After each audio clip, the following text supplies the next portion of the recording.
Thanks everyone for joining us for another storage meetup. Again, we do this every Friday for some of the newbies that are showing up. We do start a half hour earlier just to kind of have a little pre-show chit chat, and we kind of got off talking about rate increases and all that kind of fun stuff. So you never know where the conversation's going. Today, kind of similar, very open. So if you have any questions, comments, raise your hand, put it in chat. We'll definitely talk about it. Um, I'm going to do breakout rooms. I'm going to figure this out. I'll probably just have to assign people. We'll do that later on. So later on, we'll do like some breakout rooms where put people in 10 people in a room, give you more of a chance to kind of have a little more one-on-one introductions, see what's going on in your storage world. So very very free flowing today. But we always like to start off at the top, doing a 10-minute little show and tell. It's for vendors, people providing services in the industry. It's it's a nice way to be able to kind of showcase what's the latest and greatest in storage. So today we got Clay from Lumio. So I'll pass it off to you, man. Hello, everybody. I'm going to quickly share my screen. Awesome. Today, I'm going to be talking about Lumio. We are the AI workforce for self-storage. Before I get into kind of what that jargon means, take a minute to introduce ourselves. My name is Clay Jones. I'm the co-founder and CTO of Lumio Storage. I spent the last decade working in technology. Most recently, I was at Amazon building machine learning algorithms for their ads organization. My co-founder, who's on the call as well, Ryan Chapman, is our CEO. He spent the last decade working on a team called Agent Systems. He led a team called Agent Systems where they're building agentic workflows for Siri. And we decided to spin off to start our own company and worked with one of our close friends, Taylor, who's been in the self-storage industry for about 10 years, who turned us on to self-storage. So we've been building here for the last couple of years. Now, what have we built? Lumio is a platform for self-storage operators to build AI agents that are one, highly customizable, and two, self-learning. And I'll talk a little bit why those are important here in a minute. Um, but I just want to take a second to talk about how Lumio is different. There's a lot of AI. We were just talking about AI. There's a lot of AI in the space. It's hard We to, always talk about AI. yeah, everyone's always talking about AI. It's not just self-storage, it's everywhere in the world. So Yeah. I want to take a second to talk about how we kind of position ourselves, how we like to think about ourselves in the space. And to do that, I like to use a self-driving analogy. If you think of self-driving at three different levels, you'll think of level one. Most cars, they'll have like a lane assist button. You click the button, it's going to keep you in your lanes. You're not going to trust it to get you from point A to point B, but 10% of the time, maybe it's driving your car for you and it's keeping you in the lane. This is like giving ChatGPT a prompt that says, "Be my facility manager. Here's my website. Here's all you need to know about my facility." Wiring up to your phone line and saying, "Go answer calls." It's going to get some calls handled for you, but it's really not going to do much. And that leads me to level two. Now, if anybody here drives a Ford, some of the newer Ford models, they have this feature called Blue Cruise. And Blue Cruise is essentially they're self-driving on the freeway. So it drives itself. It can speed up, it can slow down, it can keep you in the lane. It actually uses LiDAR to detect cars around you. Um, this is where most AI in the space is going to land. You're going to connect your FMS. You're going to handle the what I like to call the freeway cases, gate codes, payment links, real-time availability, basic customer details. Now, you're going to be able to drive on the freeway in these controlled situations. Now, when you get to a city, Blue Cruise makes the driver kind of take back over. You're going to be at a stoplight. There's people crossing the street. There's these more nuanced, complex cases that require these humans to step in. Now, level three is Waymo. If anybody's been to San Francisco or Miami or Austin, Jim Mooney's going to love this one because I know he loves Waymos. But these cars actually drive themselves within the city. And how they did this was they essentially deployed thousands of cars to San Francisco. They put humans in the driver's seat, and for years they kind of just watched the humans navigate these cities and learn and understand how these humans are handling these complex situations within the city. Now, this is essentially what Lumio is doing. Okay, we deploy AI agents to your portfolio, to your city, and they learn and adapt over time. They see how your humans handle these situations and it learns and self optimizes. Now, This is because Lumio, like I was mentioning before, is highly configurable and self-learning. So those are the two kind of components that I wanted to hammer home.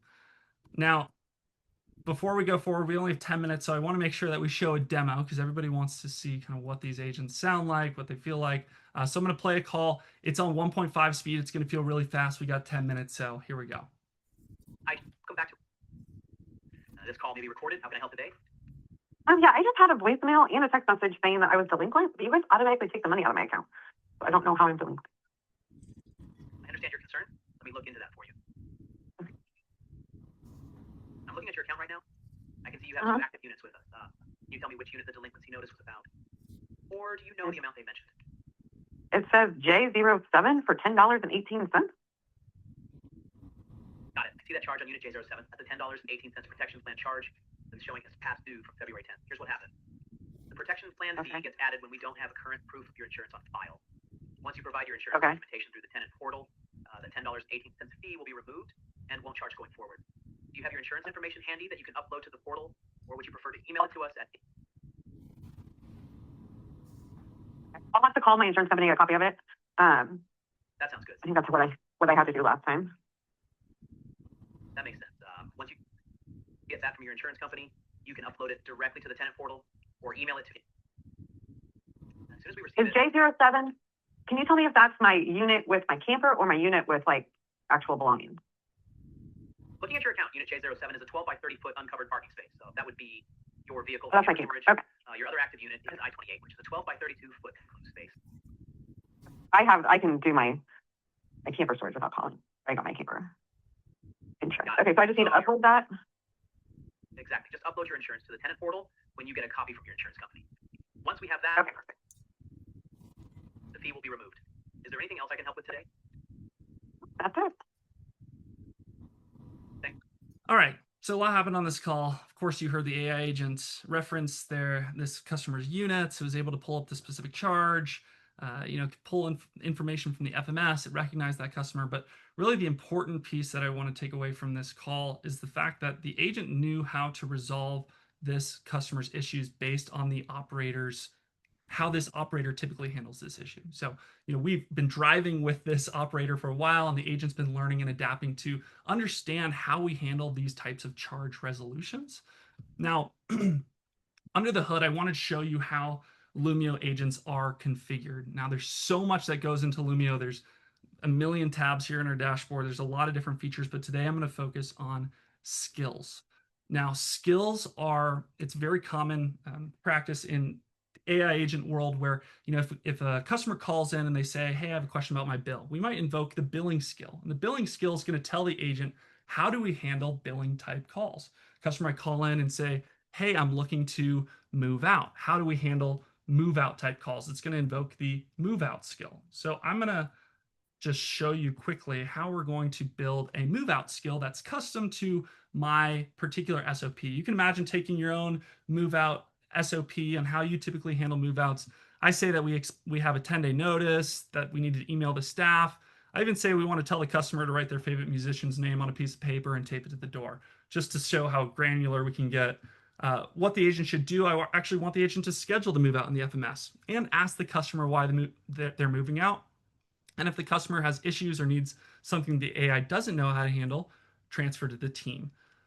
So what's happening right now? Lighthouse is our internal operations agent, and Lighthouse is going to build this skill for us. It's going to take our operations and it's going to map it into a way that our voice agents can understand how to handle these types of calls. It can map the FMS tools that it needs to call. It can format it in a way that the agent is going to be able to read properly. But this is kind of step one of the process. I talked a little bit before about Waymo, how there's like a self-learning process. I put in a very particular piece in here that says if the customer has issues or needs something the AI doesn't know how to handle, transfer to the team. Now what happens is every time that the AI transfers this to the team, Lighthouse is going to record, transcribe, understand how this agent is, or how this human agent is handling that case, and look for patterns and ways to improve itself. So over time, this move out skill is going to learn and adapt and understand how these humans are covering issues that maybe the AI wasn't covering issues before. 2 minutes. Sorry? 2 minutes. Okay, perfect. Now, there's another thing that I put in this skill, and it was to ask the customer why they're moving out. Now, imagine that I had all these calls, all these human calls, all these AI calls, and I wanted to use Lighthouse. I can go to Lighthouse and I can say, hey, tell me why customers are moving out.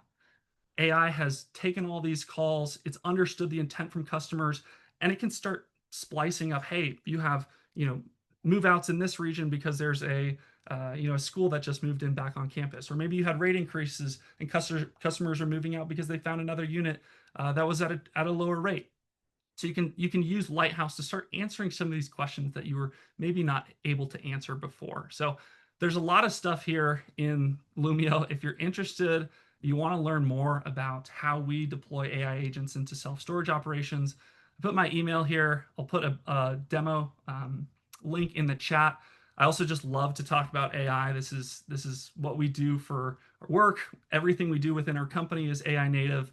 We build AI products. We love AI. So anything from marketing to operations to whatever, we love talking about it. So feel free to reach out. And yeah, that's it.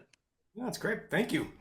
And I know 10 minutes sucks. It's hard to put it all in 10 minutes, but you can go on forever on this kind of stuff. Totally. I totally get it.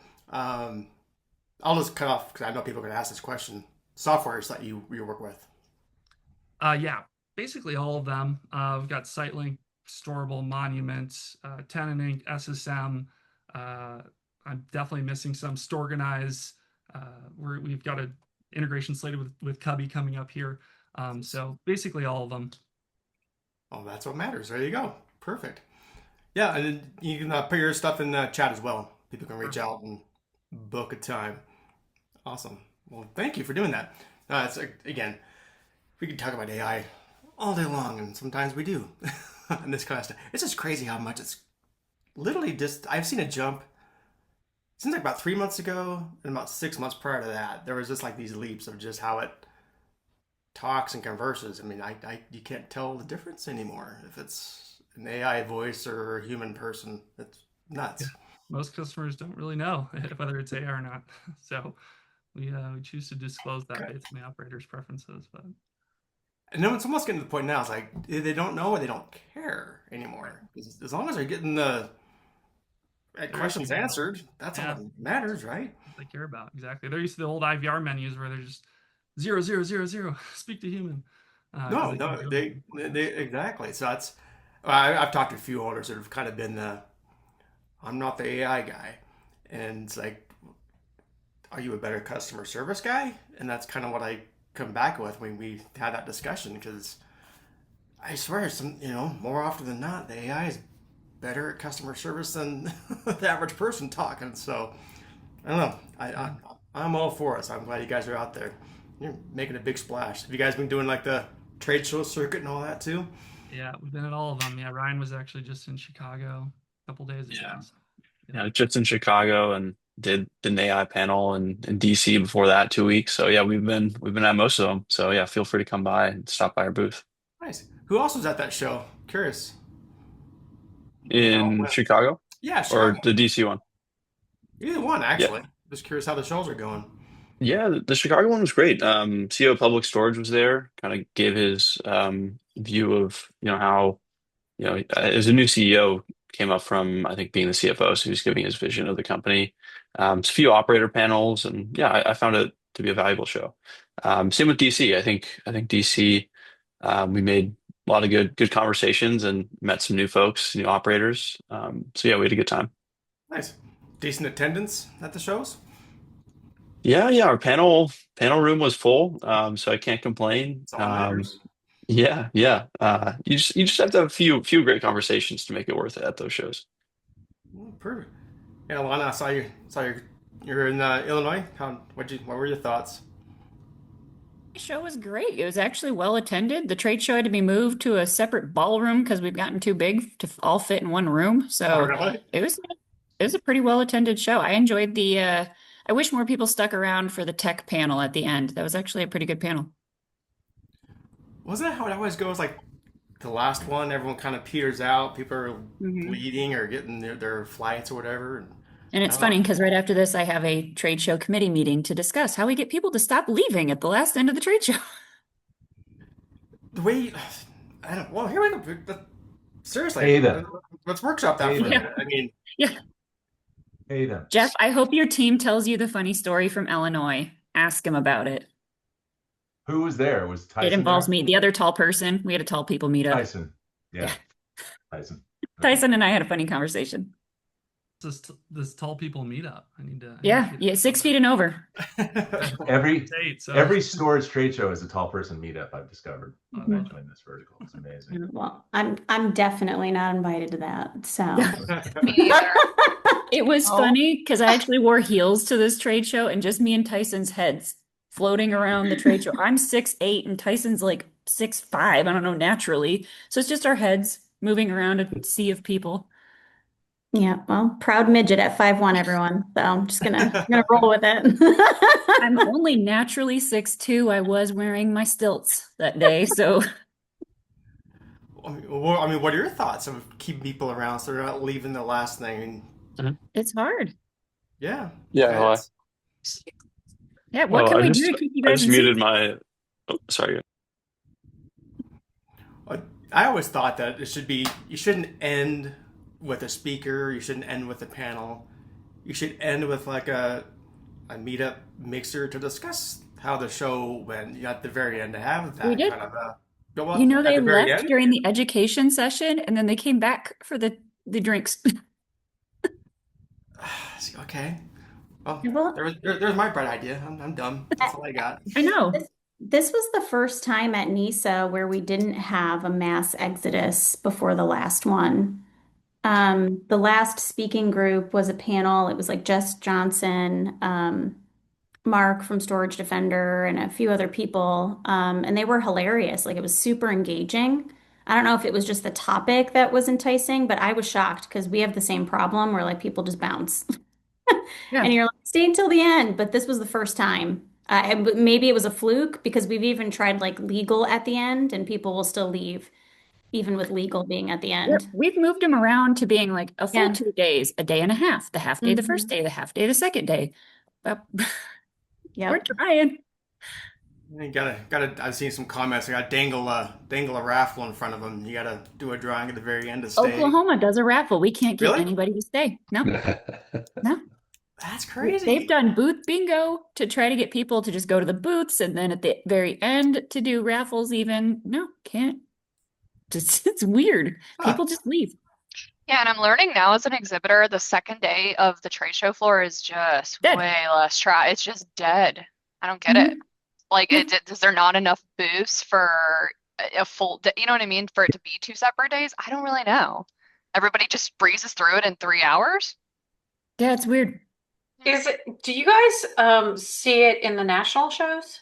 Mhm. Or is it only in state or No. regional? National and state. Second day's always slow. Gotcha. If Maybe I you- can, Go ahead. no, I'm sorry. I was going to say, if I can add, I love going to trade shows, but at least the ones here in Texas, it literally just takes a day to go through all of them.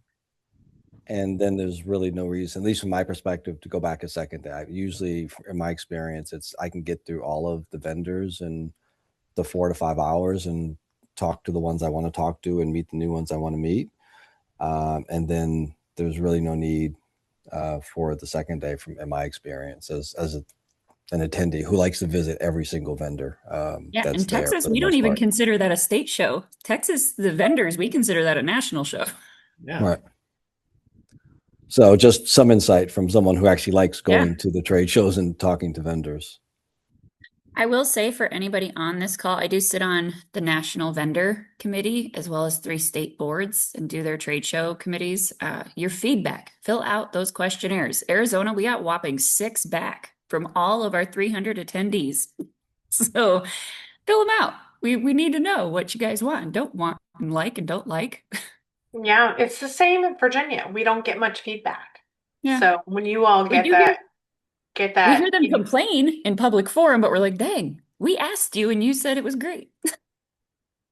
Yeah, it makes me wonder, if the main focus is going to be vendor relations, I was going to initially suggest, some sort of big act, some big ticket item, some sort of last minute, last hour, this is what you want to do, or this is what you want to participate in to hold everybody out on day two or day two, and 1.5, whatever it might be. Or from hearing from someone, like, sorry, I don't know your name, but from hearing from someone like that, he's worn out after day one. Mhm.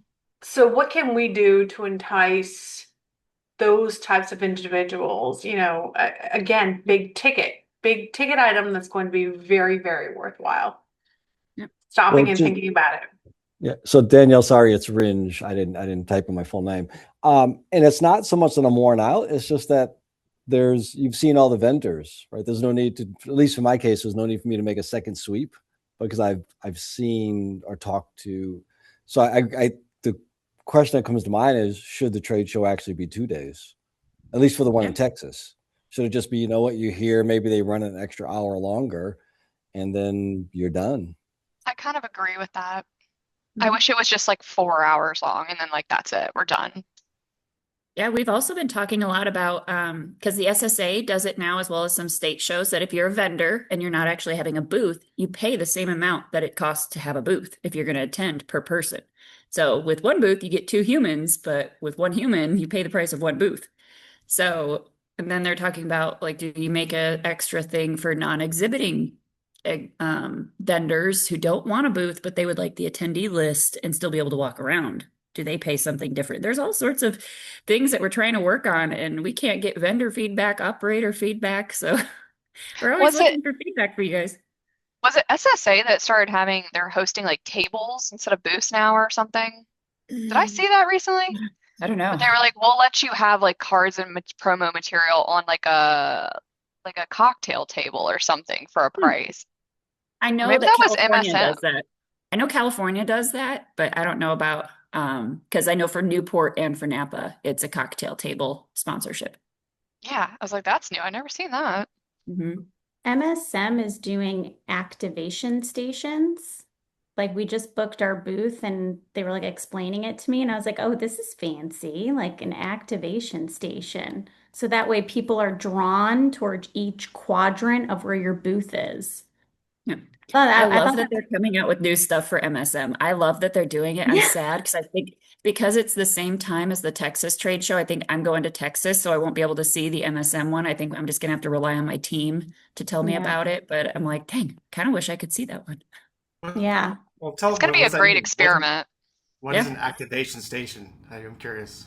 I mean, Camille, I don't know how they described it to you, but like it was, it's more of like there's going to be something going on at that station that's going to Like entice people to some go kind of there. entertaining thing, Yes. like Golf a simulator. magician or something. I forgot what examples they used.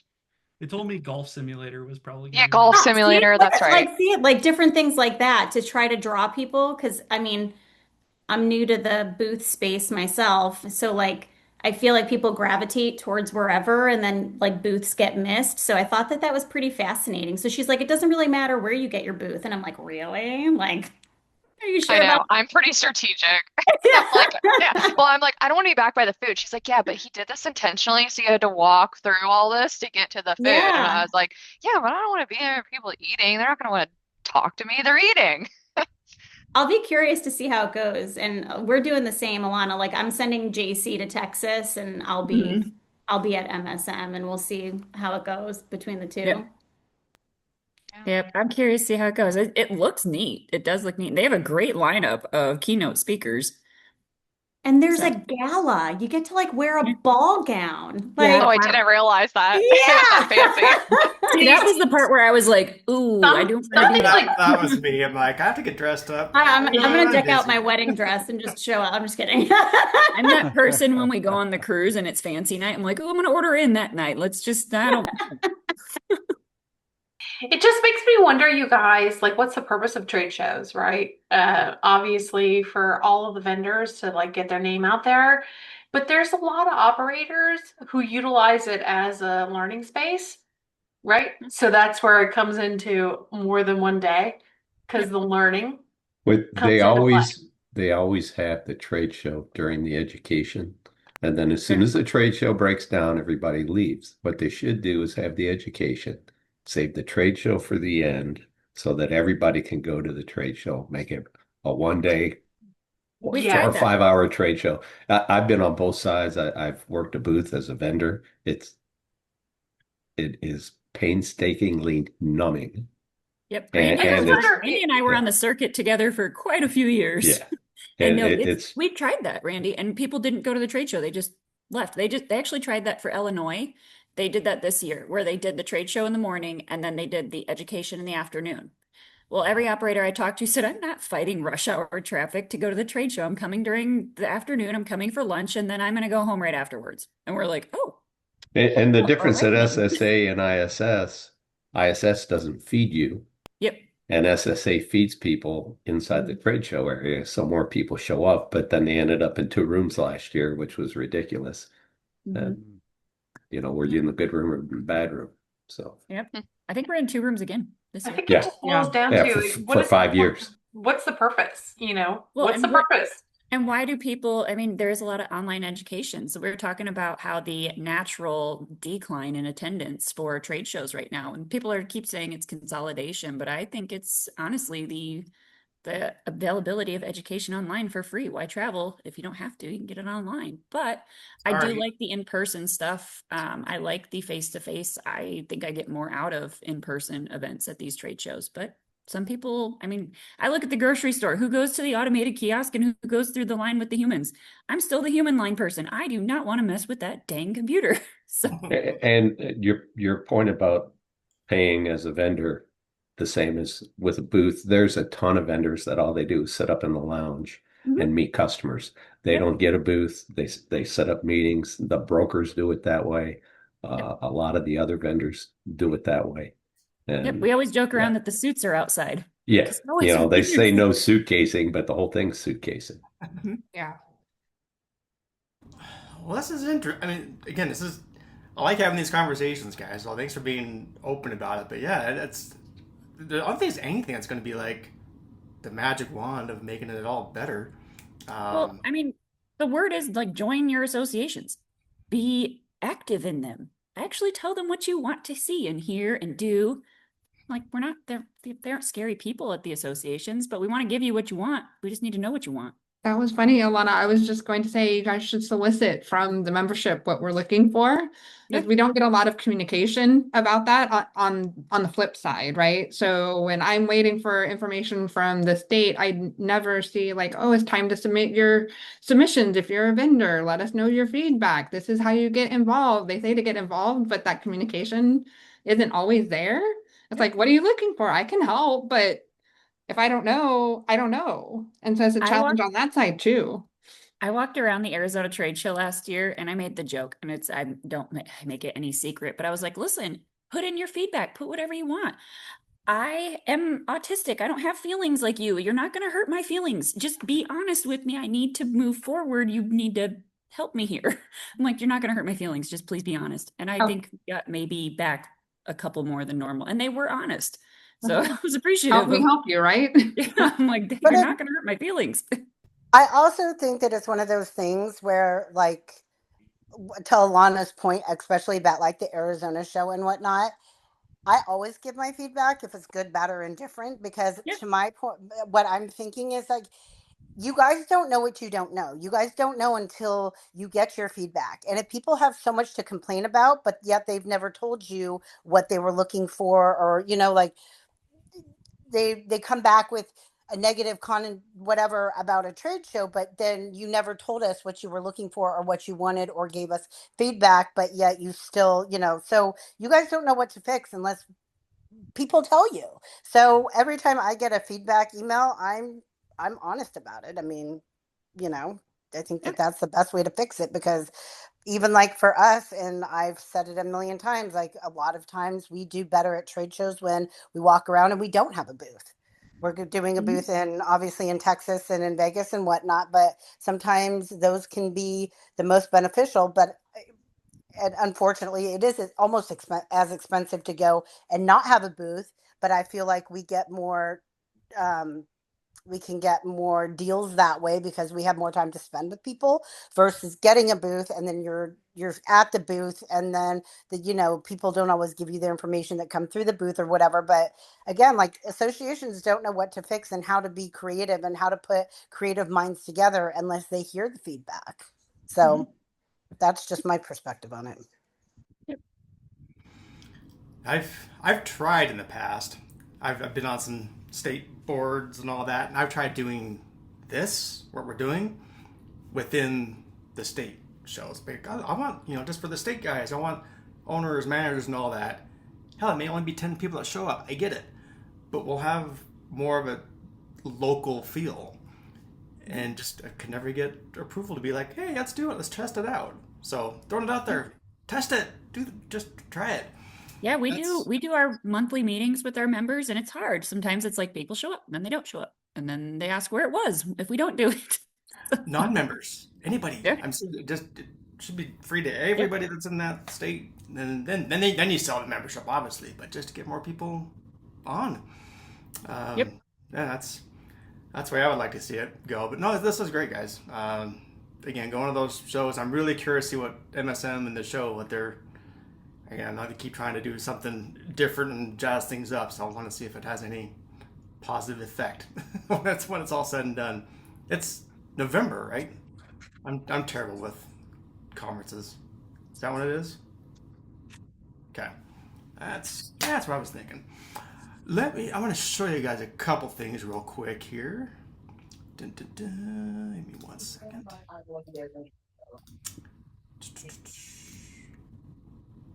I'll put this in chat as well to make it easier. I showed this last week. Kind of putting together like just a map. I love seeing the squares and all that, seeing everybody, but we get conversations of, oh, I want to meet up with you. I want to have a question about something you brought up. Who was that vendor again? That kind of stuff. So just on the storagemarketplace.com, just go here, down here in the community. If you don't mind, we'll see if we can get to 70 before the end of the meeting. We're at 62. I think we were at 50 last week. So just add yourself right here. And it's just, you don't have to put everything if you don't want to, but it's just a way of contacting you, Facebook, your LinkedIn. If you have a online calendar, people can book a time with you, go through a demo, all that kind of stuff. Please put that there. So if you're willing and able to print your information on there, that would be awesome. Again, let's see if we can get to 70 here before the end of the meeting. And then another thing, I put this together last night. Remember a few months back, gosh, it's probably more than that now, we did that vendor or the owner hot seat. Had an owner come on and we went through his website and kind of through his operations. I've had some people reach out about doing that again, so I figured let's just get that going here. So again, under weekly hot seat, that's what we're gonna do. So anyone's on here might be interested, any owners, vendors, or maybe you have a client and you know someone that might be wanting to come on to this. Very easy. Just click here to apply. I'm putting everybody together and I'll get a schedule going. Because I think it's, at least that's the way I learn, frankly, is seeing it in real time, like going through real examples, going through a real facility on their operations and their calls and their marketing. And then we can all kind of learn from that and put it on our own operations. So if that is of value, cool. There you go. I'll put it together. I don't have it announced yet when I'll be doing it, but I'll start gathering some of the applicants on there, and we'll start making this a segment. Don't know how often, but something I'm putting together. So very easy, just a one little pager. But yeah, just to apply for that. That would be great, because I got some good feedback when we did that last time. Again, it's one thing we just talk about it, but actually see it kind of in action, especially with an owner that might be struggling in a certain area and is open and willing to able to kind of let us peek under the hood and help. Cool. I think that'd be fantastic. So if you're willing to do that, that would be awesome. I want to try. All right, we're gonna do this. Usually breakout rooms, it does it automatically. They change things on me, so I gotta like click people's names. We'll do it for like 10 minutes. I just want to make sure the functionality actually works. So that's what we're gonna do. So to open it for 10 minutes, whatever you want to say, but gives more of a chance to be able to say hi, introduce yourself, speak up, and then we'll bring everybody back here in about 10 minutes. What do we have? 60 people? Let me make another room. All right. Yep. So I run the largest franchise for Zippy Shell. I'm in the DC area. Cool. You're in my area. Yep. Or is that where you are? I heard you say Norfolk, Virginia. I don't know if you run all of Virginia. I'm sorry, where in Virginia are you? Norfolk, so southeast. Yeah. I'm just Northern Virginia, so everything around DC. Nice. Are there any pod? I'm sorry. Go ahead. No, I was just gonna say, it's the Pods brand? But no. Or you run something separate? We're a competing brand, so our brand is Zippy Shell, and we are. It's kind of like National Alamo Rental Car back in the day. We are co-owned at the corporate level with Pack Rat. So between Zippy Shell and Pack Rat, we're number 2 in the country behind Pods. Nice. You guys owned by Waste Management? No. At one point, Pack Rat was owned by Waste Management, but then they merged with Zippy Shell back in 2018. So now it's owned by private equity.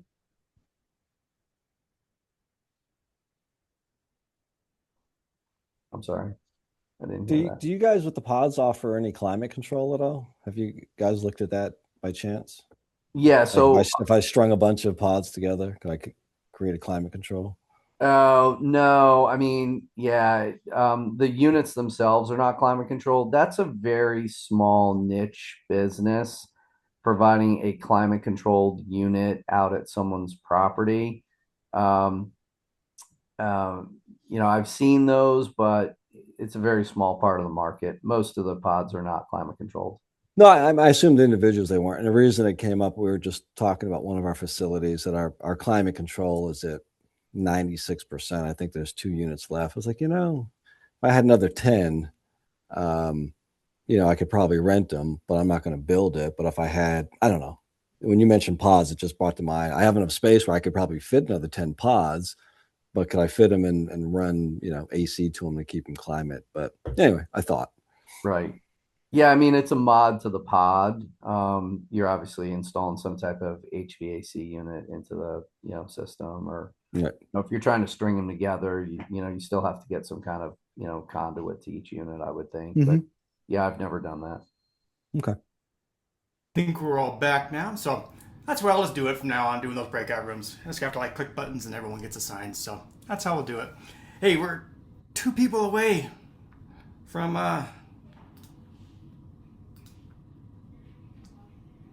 for the community. I want to get to 70 before we end, so 2 people left. So I put it in chat. Go to that link, put yourself in the community. That'd be great. And then I wasn't gonna show this till next week, so frankly, it's still being built. But since it's kind of come up a few times today about with AI, with some trainings and virtual stuff, operations, that kind of thing, I'll just show you. So it ain't perfect yet, but putting this together in July. It's going to be a 10-day deal. So this is more for operators, love managers on this kind of stuff. I've done it in the past. I used to run Facebook groups and I would do these kind of things, this kind of trainings, and we'd get 20, 30 of us on, and I would do it for a month, for 30 days, for 30 minutes each day, Monday through Friday. I'm not going to do that. We're going to do it in 10 days, combine everything, but we're going to talk about, I still got to fix some of this stuff, but you get the idea. Look at that, AI generated. Okay. But we're gonna get into like one day's Google Business Profile. We're just gonna get on, you're gonna watch it in real time, how to do it, follow along, go over reviews, optimize websites, competition analysis, AI marketing. I know we were kind of talking about that earlier. Your pricing strategy, the customer journey, local marketing, good old grassroots, more of automation, and then putting a plan together for everyone. Still kind of putting this together. Literally, I did this, kind of show you the AI stuff. I did this in 10 minutes, maybe 15.